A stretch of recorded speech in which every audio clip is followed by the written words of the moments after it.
What if you took the top 1% of performers in the world, the self-made millionaires, billionaires, and looked at what they all had in common? What would those 7 traits be? We're going to unpack that in this video. What's up, guys? I'm Clark. Full disclosure, not a billionaire, not even a millionaire. But using these 7 methods, I'm on track to be one by the age of 30. Mindset number 1, millionaires and billionaires think big. So many times we let our past determine our future. We say, I can't have X, I can't have $1 million, I can't be on the path to $1 billion because here's all the reasons in my past and ways I failed that are preventing me from getting there. We let being realistic stop us and hold us back from the life we want and the life we deserve. And that's the mission on this channel, is we are here to stop settling and start living. The first step to doing that is this. Practice a concept called zero-based thinking. This comes from Brian Tracy. If you could start over today, if you could scrap everything in your past, how would you act? How would you behave?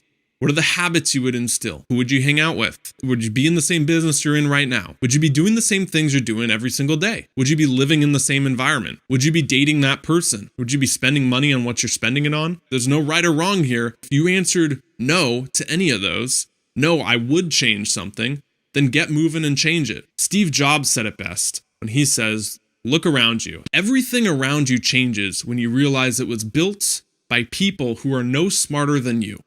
Everything around you is built by people who are no smarter than you and I.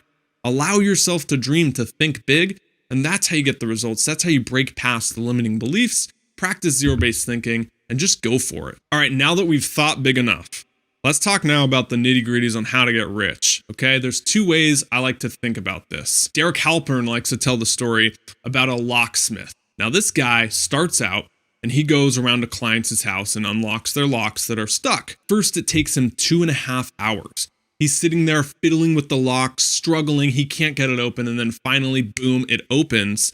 That'll be $250. Well, what happens? Over time, this locksmith gets better and better at his job. So pretty soon it starts taking him an hour, 30 minutes, and then eventually he can get that lock open in just 10 minutes. That'll be $250. What he noticed is when he charged people $250 for the 2 hours, they would happily pay it. But as this locksmith started getting better and better at his job, the time went less and less, and he charged the same amount. His client started throwing a fit.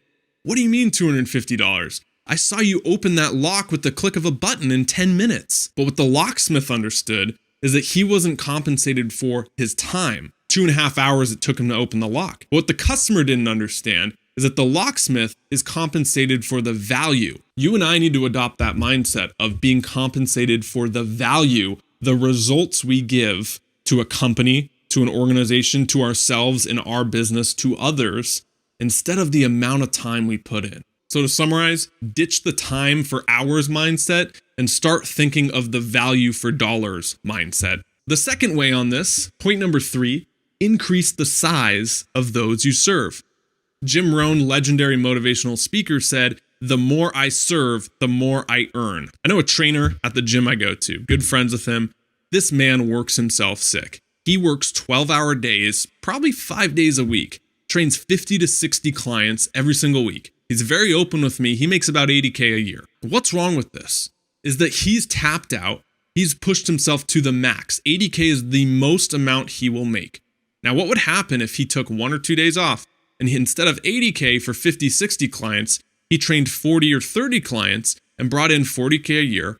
But in those 2 days, he focused on serving the masses. In other words, he got out of that 50 to 60 people is all I can serve, and he put it into creating videos on YouTube. He put it into growing an email list. He put it into marketing himself as a trainer online, going after the masses of people. Pretty soon over time, might not be instantly, he would eventually make that difference of that 40K a year. Because once you know how to make 40K, it's easier to scale that up to 400K. If he took 1 or 2 days and focused on how do I serve the masses? How can I scale what I'm doing? Can I film these workouts and post them online? Can I attract people to me by giving away free information? And then eventually release products to them, and pretty soon over time, you're making that difference of that 40K by now working 3 days a week instead of 5. Mindset of self-made millionaires and billionaires number 4, communicate. I love the quote Tony Robbins has. He says, the quality of your life is the quality of your communication. And this really comes down to two areas: how well you communicate with yourself, what we talk about on this channel, right? Our internal self-talk, the dialogue we're telling ourselves, the zero-based thinking, but also how well you communicate with others. Look at self-made millionaires and billionaires. Look at Steve Jobs. Look at Oprah. Look at Tony Robbins. Look at Bill Gates. What do they have in common? They have a method of speaking to people that connects. Warren Buffett, one of the richest men of all time, said that taking Dale Carnegie's public speaking course was one of the best investments he's ever made in himself. Let's end this on a quote from Tim Ferriss out of the 4-Hour Workweek. Says that a person's success or failure in life comes down to the amount of uncomfortable conversations he or she is willing to have. Communicating means speaking well to others, connecting with others, but also being okay having the tough conversations that put you forward. Mindset number 5, decide, commit, achieve. We got to go after our goals, go after success with laser targeted focus, almost an obsession, and then it'll happen. Point in case, Bill Gates said he didn't leave the cubicle for 10 years before he eventually became a success. One of the richest men of all time now, but when you follow stories about Bill Gates, what do you see? You see him speaking on stage, you see him revealing products, you see him talking with people. You don't see him hunched over in a cubicle for those 10 years he was grinding it out and killing himself just to become successful. Bill Gates didn't try 50 things and then stumble across one that worked. He went after one with laser targeted focus. One of my biggest lessons of 2016, I was just looking at it in my journal. It said, I used to think I'll try things until something's successful. Now I think I'll commit and stick at something until it's successful. This image right here really illustrates the point. We don't know sometimes how close or far away success is. What if you quit 10 feet before the finish line?